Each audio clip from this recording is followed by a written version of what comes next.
اللہ الرحمن الرحیم الحمد لأہلہ والصلاة علی اہلہا۔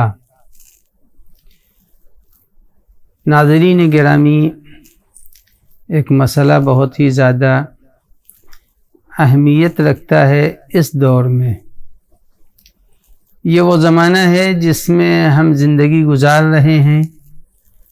یقیناً ترقی یافتہ دور ہے، اور اس ترقی یافتہ دور میں بہت سی چیزوں کو آج عصری سہولتوں کے ذریعے فراہم کر لیا جا رہا ہے، لیکن ایک بات ذہن میں یہ رکھنی چاہیے کہ ساری چیزیں اس وقت ہماری عصری سہولتوں کے سہارے طے نہیں کی جا سکتی ہیں۔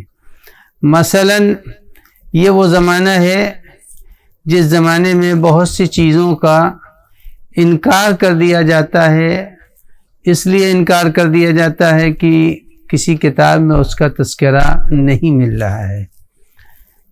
یقیناً یہ بات سبھی میرے ناظرین کی اطلاع میں ہے کہ گزشتہ علماء بہت ہی زیادہ دقیق تھے، ان کا معیار علمی بہت ہی وسیع تھا۔ ان لوگوں نے جن کتابوں سے استفادے کیے وہ کتابیں خود اگر آج دیکھا جائے تو وہ کتابیں اس وقت ہمارے ہندوستان میں نہیں ملیں گی۔ مثلاً صاحب ابقات نے جن کتابوں سے استفادے کیے وہ کتابیں، ان میں سے بہت سی کتابیں ایسی ہیں جو نہ تو علماء اہل سنت کے ہاں وہ ملیں گی اور نہ اپنے ہاں وہ مل سکتی ہیں۔ اسی طرح سے اگر آپ تلاش کریں، مرحوم صاحب ذریعہ نے ہندوستان میں 6 مہینے گزارے اور آنکھوں سے انہوں نے جن کتابوں کو دیکھا تھا وہ کتابیں آج نہیں ہیں۔ ان میں سے بہت سی کتابیں ختم ہو چکی ہیں، اس کا وجود نہیں ہے۔ گزشتہ زمانے میں ابن ندیم نے فہرست میں جن کتابوں کا نام لکھے، جس کو اس نے پڑھا، فٹ نوٹ لگائے تھے، ان میں سے بہت سی کتابیں اس وقت ختم ہو چکی ہیں۔ مرحوم علامہ مجلسی نے بہار میں بہت سی چیزوں کو نقل کیا، تو یہ لکھا کہ کسی قدیم کتاب میں انہوں نے پڑھا تھا، یعنی کتابیں زمانے کے اعتبار سے گھٹ رہی ہیں، کم ہو رہی ہیں، برباد ہو رہی ہیں۔ دنیا جانتی ہے کہ اسکندریہ کا کتب خانہ جب جلایا گیا تو اس کے اندر کہنے والے نے یہ کہا تھا کہ جو کتابیں قرآن کے موضوع پر ہیں اسے جلا دیا جائے۔ وہ ایک پردرد تاریخ ہے۔ ہلاکو نے جب بغداد پر حملہ کیا تو اس وقت شیخ الطائفہ کا جو عظیم الشان ذخیرہ علمی اور کتابیں تھیں وہ سارے کے ساری جلا دی گئیں، اور دجلہ میں جو کتابیں ڈالی گئی تھیں اس کی روشنائی سے پانی سیاہ ہو چکا تھا۔ تو معلوم یہ ہوا کتابوں کے اوپر ایک بڑا پردرد زمانہ گزر رہا ہے اور گزر رہا ہے۔ موجودہ زمانے میں میں بھوپال گیا تو وہاں کے اوپر جو قدیم کتاب خانہ تھا وہ کتابیں دیکھنے کی اجازت بھی نہیں ہے، جس قسم پرسی کی حالت میں ہے۔ یا اسی طرح دوسرے کتاب خانوں میں گیا تو کتابیں روز بروز گھٹتی جا رہی ہیں۔ لہذا اس دور میں اگر کوئی چیز کتابوں کے اندر نہ پائی جائے تو اس کے معنی یہ نہیں ہے کہ وہ چیز نہیں تھی۔ مثلاً مثال دے رہا ہوں چند چیزوں کی۔ میں جب 1981 میں پہلی بار حج کے لیے مشرف ہوا تو مجھ کو علامہ ذیشان حیدر جوادی تابصرات تھے، ان کے ہمراہ یہ شرف حاصل ہوا تھا۔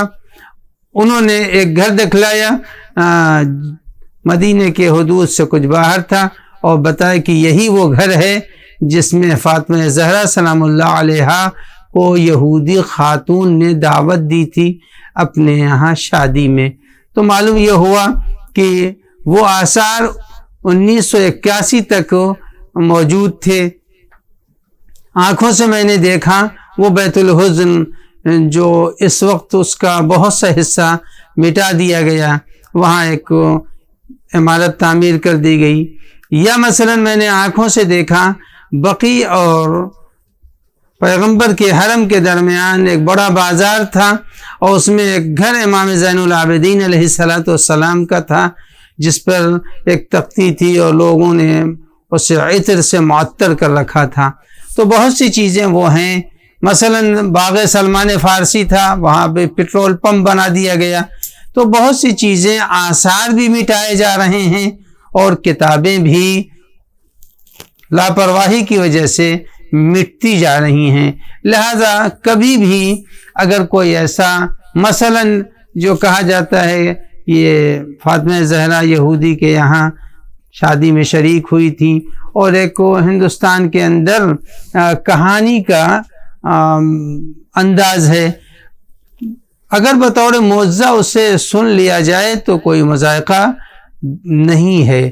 ہر وہ چیز جس کے اندر کوئی مذائقہ نہ ہو، اس کے سن لینے میں، اسے معجزہ قرار دے دینے میں کوئی قباحت نہیں ہے۔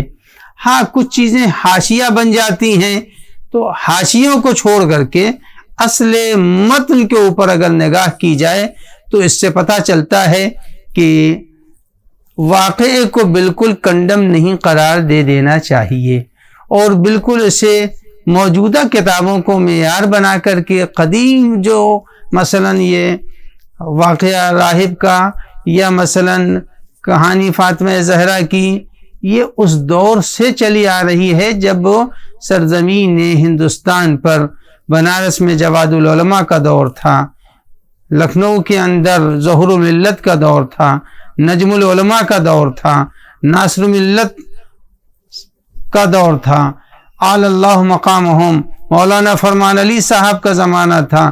یہ وہ جید علماء تھے جن کی وسیع النظری کے سامنے یہ چیزیں اس دور میں پائی جا رہی تھیں، مگر میں جب پہنچا ہوں لکھنؤ میں تو نادت الزمن مولانا ابن حسن صاحب ننہوی تک کا دور تھا۔ یہ سب چیزیں ان لوگوں کے زمانے میں پائی جا رہی تھی۔ میر انیس مرحوم کے مرثیوں میں بہت سی چیزیں بہت سے راوی بیان کرتا ہے، مرقوم ہے، اس طرح سے انہوں نے باتوں کو نقل کیا ہے۔ تو ہر چیز کو رد کر دینا، ہر چیز کو غلط قرار دے دینا، فقط نیٹ میں پائی جانے والی چیزوں کی بنیاد پر، یا بحار الانوار میں، تو خود بحار الانوار میں جن کتابوں سے مرحوم علامہ مجلسی نے استفادہ کیا ہے، اس میں چند ایسی جگہیں ہیں جو اب ناممکن ہے ان کا تلاش کر لینا۔ مثلا کشف اللسان میں فاضل ہندی نے بہت موقع ایسے وہاں ملتے ہیں جہاں انہوں نے حیدرآباد کی زندگی میں استفادہ کیا، جن کتابوں سے وہ کتابیں اب یہاں نہیں مل رہی ہیں۔ مثلا لواحِ اللیلیہ مرتضیٰ ننہوی کی اب بازار میں تلاش کرنے پر بھی نہیں مل رہی۔ تو اس طرح سے بہت سی چیزیں وہ ہیں جو تھی اور اب نہیں ہیں۔ لہذا جب تک کسی واقعے کے وجود سے اور اس کے اقرار سے توہین آل محمد علیہ السلام نہ ہو، اس کو رد نہیں کرنا چاہیے، اس لیے کہ ہو سکتا ہے کہ ان واقعات کے اندر کچھ ایسی چیزیں پائی جا رہی ہوں جن کو بیان کر دینے سے عظمت اہل بیت علیہ السلام میں کمی نہیں آتی۔ اس وقت بھی متن حدیث قصہ کے لیے علماء اعلام کہتے ہیں واقعات تو طے ہے، متن حدیث قصہ کے جو آداب اور انداز رائج ہیں کہتے ہیں اس کو پڑھا جا سکتا ہے۔ مثلا آیت اللہ العظمی مکارم شیرازی فرماتے ہیں کہ اس کو آپ اس انداز سے کہ کتابوں میں ہے ہم پڑھ رہے ہیں، اسی طرح سے ایسے واقعات کو بھی رد نہیں کرنا چاہیے۔ والسلام علیکم ورحمۃ اللہ وبرکاتہ۔